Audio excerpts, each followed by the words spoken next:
তুমি বলবা হুজুর 3 বছর ওর সাথে আমি প্রেম করছি, বিশ্বাস করেন ও সবসময় বোরকা পরে, আমার সাথে ছাড়া আর পৃথিবীর কারোর সাথে গত 3 বছরে আমি কোনোদিন দেখি নাই কথা বলতে। না না যুবক, তোমার লগে যদি কোনো মেয়ে বোরকা পরে কিন্তু বিবাহ বহির্ভূত কথা বলে, সম্পর্ক করে, প্রেম নামে হারাম সম্পর্ক করে, এবেডি যদি মনে রাখো কম বোরকা না বা যদি কম্বলও গাও দেয়, বলে লেপ তুষক গাও দেয় এবেডি, হ্যাঁ খোদার কসম, এরপরেও যদি বিবাহ বহির্ভূত লেপ পরার তুষক গাও দেওয়া আর বোরকা পরাও কোনো মেয়ে যদি কোনো ছেলের সাথে সম্পর্ক রাখে, হারাম সম্পর্ক, ওই মেয়ে দুশ্চরিত্র, ব্যভিচারী, লম্পট, চরিত্রহীন নারী। এটাই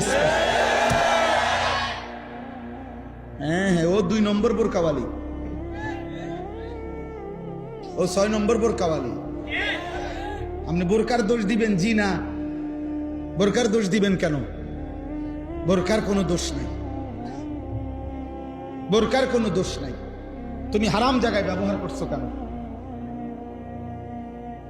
অতএব এই মহিলা তোমার সাথে কথা বললে সেটা জায়েজ।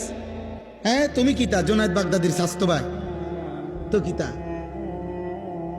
তুমি বাইজিদ বোস্তামির জ্যাঠতো ভাই, তাইলে কোনো বেহায়া মেয়ে তোমার সাথে কথা বললে এটা গুনাহ নাই? অন্যের লোকে কথা বললে তুমি এটা কি শোনা?